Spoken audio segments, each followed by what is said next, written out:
Hi, good morning here. I'm in Phoenix right now. I'm Valerie Milano with the Hollywood Times, back and forth to Los Angeles and Palm Springs. So I'm going to have our guest introduce herself. Thank you so much. Hi, I'm Sarah Nocquet. I'm the writer-director of Speed Queen 51, which is a film that just had its world premiere at the Palm Springs Short Fest. Yay. Thank you so much, Sarah. Yeah, Palm Springs Film Festival. Lots of film festivals going on right now.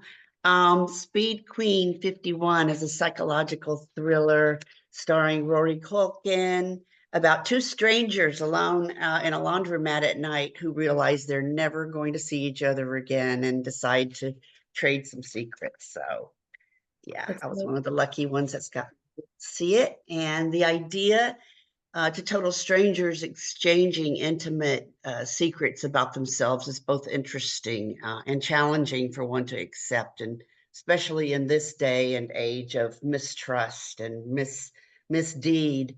Um, is the intention here to challenge the audience to think outside their little intimate boxes as they watch the story unfold? Yeah, I think it's an interesting question for the audience to ask themselves what secret would they share? What's a deep, dark secret that if they could confide in someone and get that sense of relief without the consequences of the secret being out in the world, what would it be that they would share? I mean, in the film, the characters don't share their names to each other, so there's no way for them to track each other down. And obviously, in the story, it ends up coming to a point of culmination that does have lasting consequences for both of them. But it is an interesting question for an audience to ask themselves, and I hope that that's on people's minds when they're watching the movie. Yeah, and in the film, one gets the impression at first that the young man played wonderfully, creepy by Rory, has an agenda in his approach to the young woman, also played very well by Jane Purnell. Um, and the young woman is perceived as maybe a little bit shy, maybe even vulnerable. But as we find out, the tables get turned. Things and people are not always what or who they seem to be, right? Can you talk a Yeah, little bit about that? yeah, absolutely. I was interested in having a protagonist switch in the film.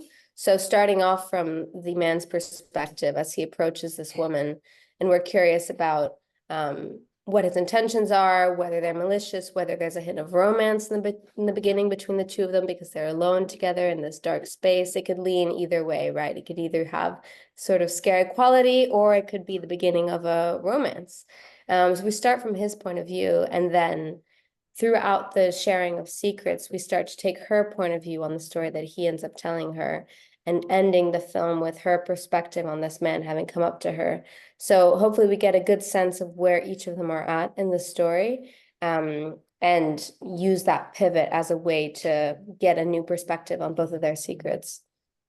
Yeah, early on, when she shares her intimate detail about feeling useless, the young man says, "You can't put pressure on yourself to change the world." Mm-hmm. But doesn't she show him, and in turn the audience, the utter fallacy that statement, when in the end she does her part to um, hang on to the world? She takes action, but isn't he the agent of his own predicament at the end?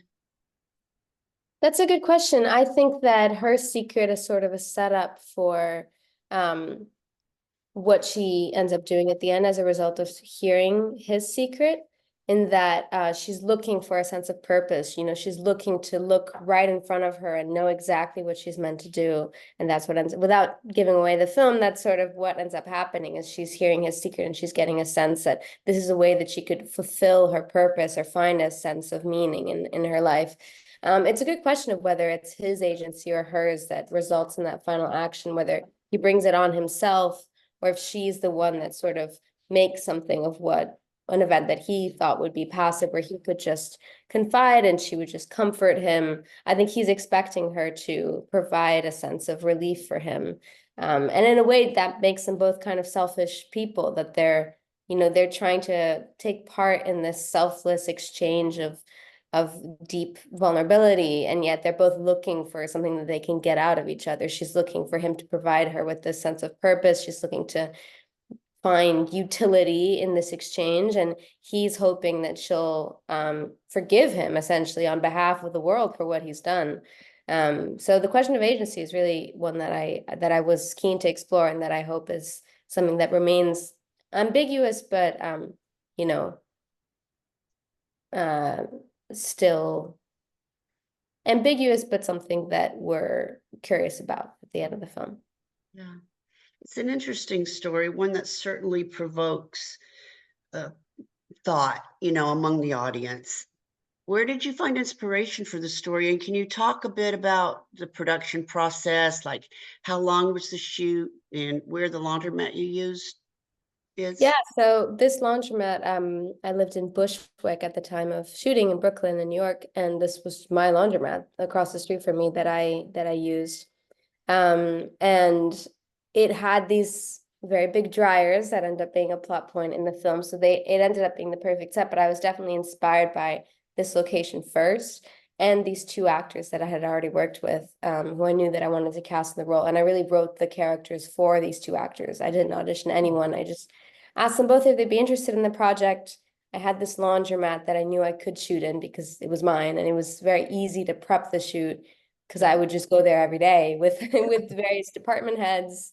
Every day almost every day I was going there to prep the shoot. We were able to rehearse in the space. It was so close to my apartment, so that was really on a practical level. That was the production elements that came into play.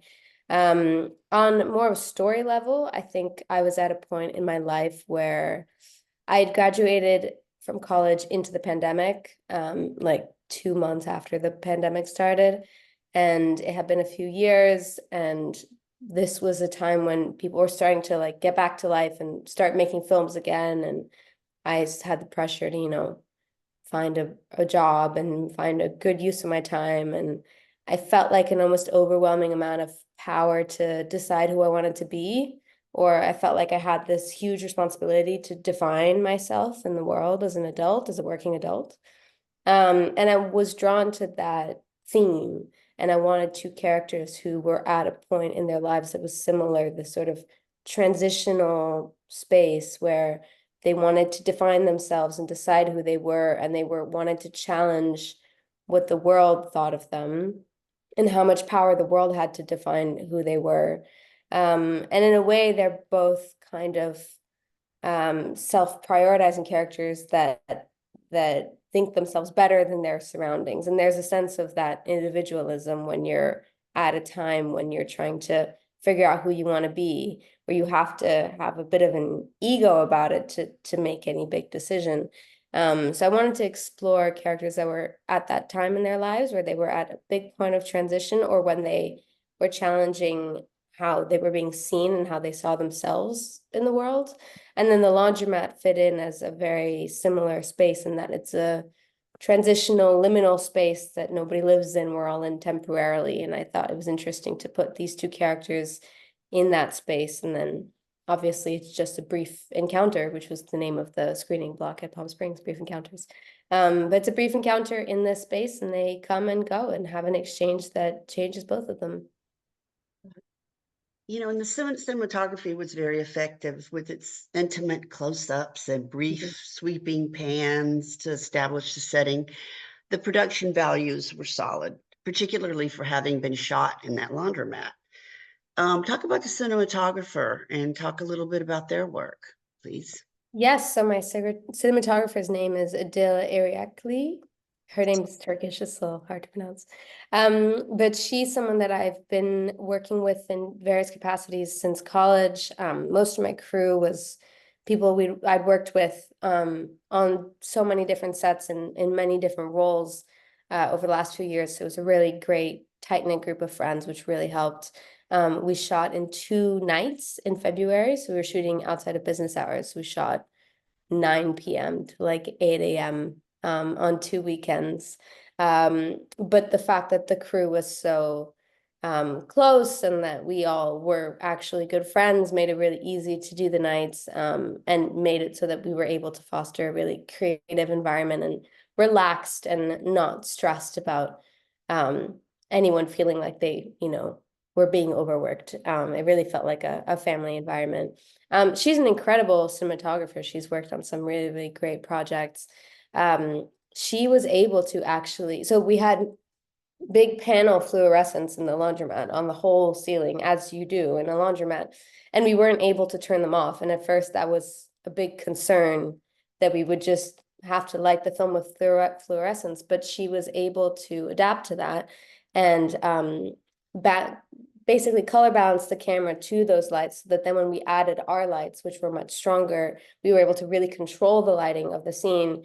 Even though if you're on the shoot, it looks like we're just under fluorescent lighting, but then in camera, she found a great balance of making something cinematic and yet realistic to the space. Because we didn't want to do something that was, really high contrast, or that felt like it wasn't really a laundromat, just for the sake of it looking good. And I think she and I worked together quite closely to find that balance of something that felt like a movie and that felt gritty and cinematic, but not untrue to the space.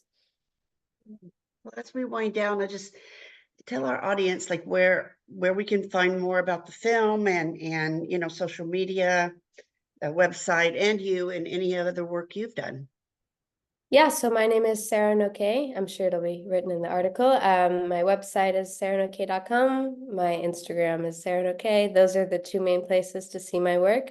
I have another short film that will be doing the festival market, hopefully in the fall. We just finished shooting it and sending it out. It's a short film called Decoy, 5-minute film about a celebrity in a toilet stall right after winning an award at an award ceremony. So look out for that one, and that'll be the next big project. And hopefully Speed Queen will take us to many more festivals. Beautiful. Well, you make sure you keep us posted. We're the Hollywood Times Official on YouTube and hollywoodtimes.net on our website, and the Hollywood.Times on Instagram. And I can't thank you enough for taking the time today to speak with us. And yay, have a good rest of your day. Thank you. Great to Thank meet you, you. Thanks Sarah. so much. Thanks so much. All right. Bye-bye. Bye.